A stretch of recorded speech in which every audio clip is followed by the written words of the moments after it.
자, 지금부터 보실 내용은 중국 어선에서 발생한 인도네시아 선원들의 끔찍한 죽음과 인권 침해 실태입니다. 이 사안을 MBC가 보도하게 된 건 이 배가 부산항으로 입항한 사이 선원들이 한국 정부 그리고 MBC에 도움을 요청했기 때문입니다. 처음에는 그들이 제공한 영상과 증거를 눈으로 보고도 믿을 수 없었고 그 실태를 파악하기도 전에 중국 배는 공해상으로 나갔습니다. 즉각 국제적인 공조 수사가 필요해 보입니다. 고은상 기자의 단독 보도입니다. 지난 3월 30일 서태평양 해상.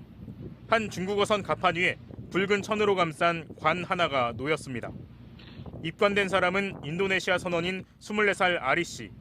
1년 넘게 중국 어선에서 조업하다가 배 위에서 숨졌습니다. 관 주변에 둘러선 중국인 선원들은 불 붙인 향을 흔들고 술을 뿌리는 것으로 간이 장례를 치릅니다. 그리고는 관을 들어 그대로 바다에 던져버립니다. 깊이를 알 수 없는 바닷속으로 아리 씨가 수장된 겁니다.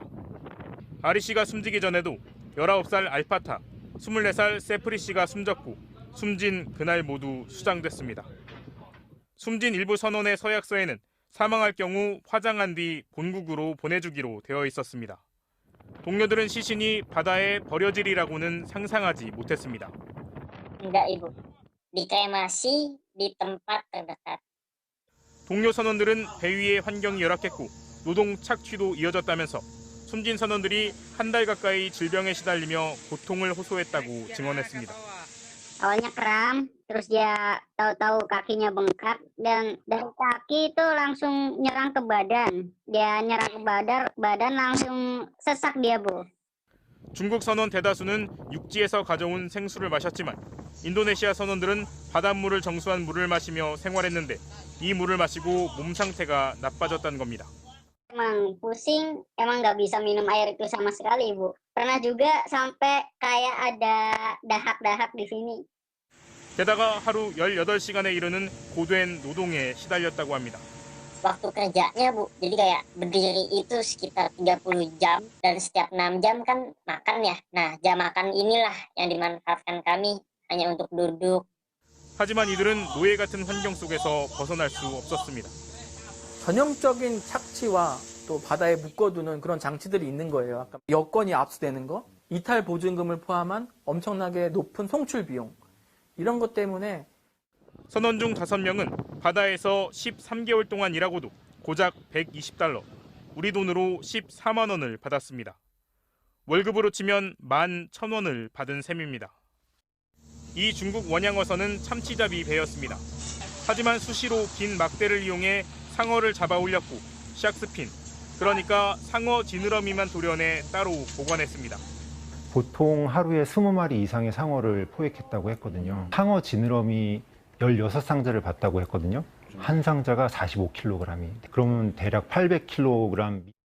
명백한 불법 조업을 들킬까 봐 사망자가 생겨도 육지로 돌아가지 않고 조업을 계속했을 것으로 환경단체는 보고 있습니다.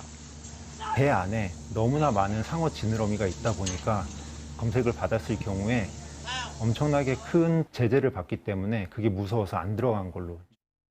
참다 못한 선원들이 다른 배로 갈아타고 지난 4월 14일 부산항에 도착했지만 열흘간 부산항 앞바다에서 기다려야 했습니다. 그런데 대기하는 동안 한 선원이 가슴 통증을 호소해 급히 부산의 한 병원으로 옮겨졌지만 지난달 27일 숨졌습니다. 배 위에서의 4명이 숨진 사건을 조사한 공익인권법인은 지난 4월 27일 해경에 알리고 즉각적인 수사를 촉구했습니다. 대한민국은 지난 2015년 강제노역과 성착취 등의 인신매매를 막기 위한 국제의정서를 비준했기 때문에 즉시 수사를 할 수 있었습니다. 이 의정서를 비준을 하고 그걸 이행하기 위해서 우리가 형법을 개정을 했거든요. 이러한 인신매매 사건의 경우에는 이 보편 관할권이 적용이 되기 때문에 한국에서 이거를 수사를 해야 된다는 거죠. 하지만 이틀 뒤 중국 선박이 공해상으로 나가버렸고 해경은 더 이상 수사를 할 수 없다고 통보를 해왔습니다. 부산에 격리된 나머지 선원들은 자신들이 겪은 인권 침해를 세상에 알리고 싶다며 한국 정부의 철저한 조사를 당부하고 있습니다. MBC 뉴스 고은상입니다.